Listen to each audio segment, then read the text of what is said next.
Oh yeah, the guy without a daddy is the one with daddy issues. Explain that logic. Jake Peralta, Brooklyn Nine-Nine.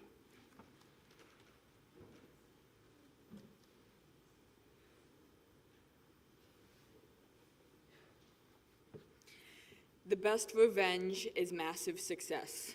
Frank Sinatra.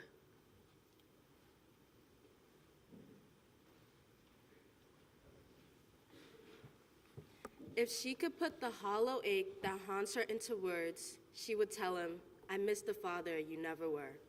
John Green.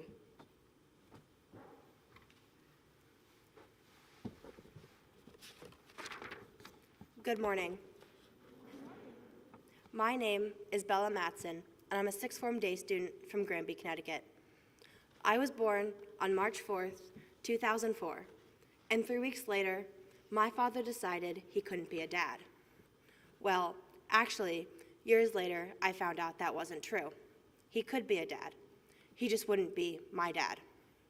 When I made this discovery, I was flooded with an array of emotions: confusion, anger, sadness, to name a few.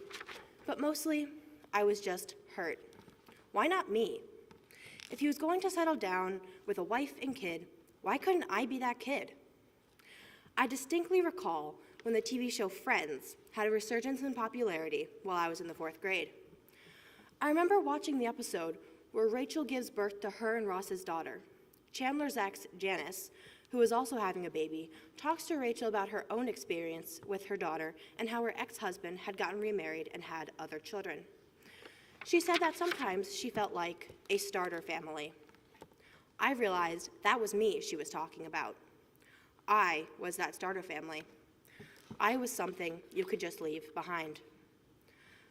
My childhood was a bit different than most people's. My mom never sat me down and told me that my father left. I always just knew. And to me, this was the norm. But for many of my peers, it was difficult for them to wrap their heads around. They didn't know that not everybody had both a mommy and a daddy who loved them like theirs did. I knew growing up that the world was not fair and that you couldn't always get what you want. As a result of my father's absence in my life, I thought that when I was younger, I had to be the best.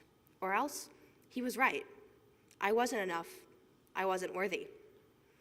I used to think that one day I would wake up and magically just get over what had happened. I don't think I'll ever get over it, though, because the abandonment of a parent isn't something that someone simply gets over. It just becomes a part of you. I was never a daddy's girl, and I didn't get double holidays and birthdays like most kids with divorced parents. And this was really difficult for me when I was growing up. I didn't relate to any of my friends when I went over to their houses. My life seemed so different from theirs.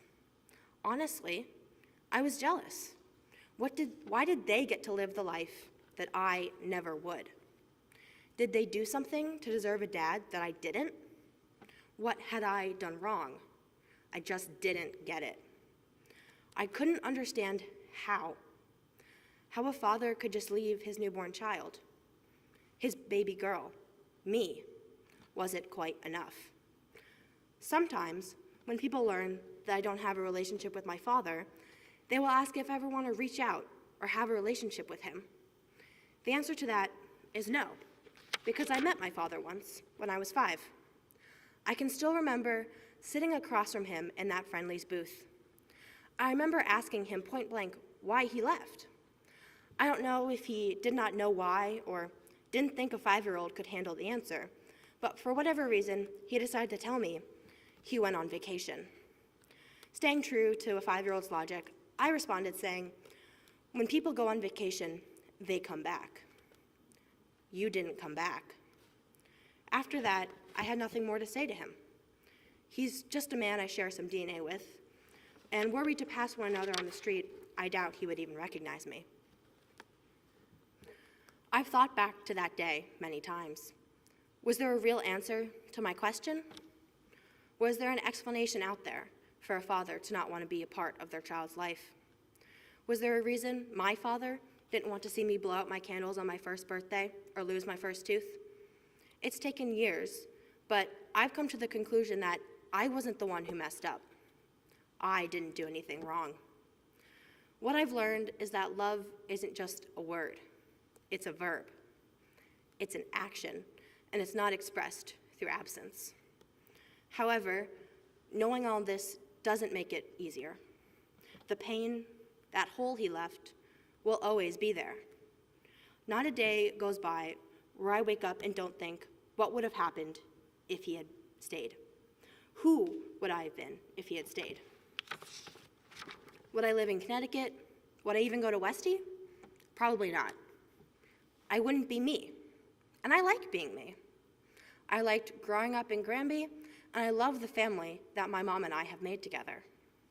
Now, hear me out. Would it have been nice to have a dad? Sure. But it would have been easier.